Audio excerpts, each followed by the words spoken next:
क्या बाबा साहब अंबेडकर हिंदू धर्म के लिए बहुत खराब राय रखते थे?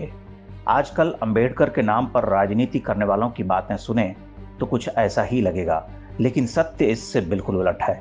हम आपको कुछ ऐसे तथ्य बताते हैं जिनके बाद अंबेडकर के बारे में आपकी राय बदल जाएगी। क्या आप जानते हैं कि अंबेडकर ने उपनिषदों को लोकतंत्र का आधार माना है?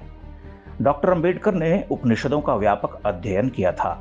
उन्होंने उपनिषद के 4 महावाक्यों को लोकतंत्र का आध्यात्मिक आधार बताया है। जात पात तोड़क मंडल में अपने मशहूर भाषण में अंबेडकर ने कहा था कि स्वतंत्रता और बराबरी के लिए कहीं बाहर से कुछ सीखने की जरूरत नहीं है, ये सब कुछ उपनिषदों में ही मिल जाएगा। अपनी पुस्तक रिडल्स ऑफ हिंदुइज्म में उन्होंने इस विचार पर विस्तार से बात की है। क्या आप जानते हैं कि हिंदू सिविल कोड चाहते थे अंबेडकर? अंबेडकर के नाम पर राजनीति करने वाले आज समान नागरिक कानून के सबसे बड़े विरोधी हैं, लेकिन वो नहीं जानते कि अंबेडकर शुरू से ही एक देश एक कानून के सबसे बड़े हिमायती थे। उन्होंने तो हिंदू सिविल कोड की वकालत की थी। 11 जनवरी 1950 को अपने भाषण में डॉक्टर अंबेडकर ने कहा था कि हिंदू नागरिक बिल एक प्रगतिशील व्यवस्था है। यह बिल पूरी तरह हिंदू धार्मिक ग्रंथों पर आधारित था। क्या आप जानते हैं कि अंबेडकर चाहते थे कि संस्कृत राष्ट्रभाषा बने? 11 सितंबर 1949 को संडे हिंदुस्तान स्टैंडर्ड के अंक में तब के कानून मंत्री बाबा साहब अंबेडकर की राय छपी है, जिसमें उन्होंने संस्कृत को भारतीय संघ की भाषा बनाने की वकालत की थी। All India scheduled caste federation की बैठक में भी उन्होंने खुलकर अपनी राय जताई थी। उनका कहना था कि केवल संस्कृत भाषा ही इस पूरे राष्ट्र का सही प्रतिनिधित्व करती है।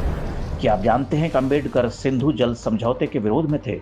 डॉक्टर अंबेडकर ने पाकिस्तान के साथ सिंधु जल समझौते का विरोध किया था। उन्होंने कहा था कि सिंधु के जल पर पहला अधिकार भारतीयों का है। ब्रिटिश अर्थशास्त्री हेनरी विंसेंट हडसन ने अपनी किताब द ग्रेट डिवाइड 1969 में लिखा है, अंबेडकर इस समझौते में सबसे बड़ी रुकावट थे। वर्ष 1956 में अंबेडकर के निधन के बाद नेहरू को छूट मिल गई और 1960 में उन्होंने इस अन्यायपूर्ण संधि पर हस्ताक्षर कर दिए। क्या आप जानते हैं कि अंबेडकर ईसाई मिशनरियों के विरोधी थे? बाबा साहब अंबेडकर वो पहले नेता थे जिन्होंने अनुसूचित जातियों के लोगों को ईसाई मिशनरियों के खतरे से आगाह किया था। प्रोफेसर लक्ष्मी नरासू की किताब द एसेंशियल्स ऑफ बुद्धिज्म में उन्होंने लिखा है कि सामाजिक सुधार को ईसाई मिशनरीज का समर्थन सिर्फ इसलिए है क्योंकि वो अपने पंथ को फैलाना चाहते हैं। डॉक्टर अंबेडकर के कामों के संकलन के वॉल्यूम 17 में दलितों के एक और बड़े नेता बाबू जगजीवन राम के साथ उनके पत्र व्यवहार में यह बात दर्ज है कि वह ईसाई मिशनरियों को पसंद नहीं करते थे। अंबेडकर की पसंद और नापसंद बिल्कुल शीशे की तरह साफ है। वो हर मामले में राष्ट्रवादी थे। वो आर्यों के आक्रमण जैसी मनगढ़ंत बातों का खुलकर खंडन करते थे। वो चाहते थे कि बंटवारे के बाद भारत के सभी मुसलमानों को पाकिस्तान भेज दिया जाए। यही कारण है कि कांग्रेसियों और वामपंथियों ने अंबेडकर को कभी पसंद नहीं किया। उस दौर के सामंती और अभिजात्यवादी कांग्रेसी और वामपंथी नेताओं को अंबेडकर के विचार कभी पसंद नहीं आए।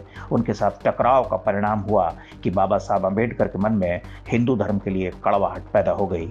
लेकिन इसका यह मतलब नहीं है कि अंबेडकर हिंदू धर्म के विरोधी थे।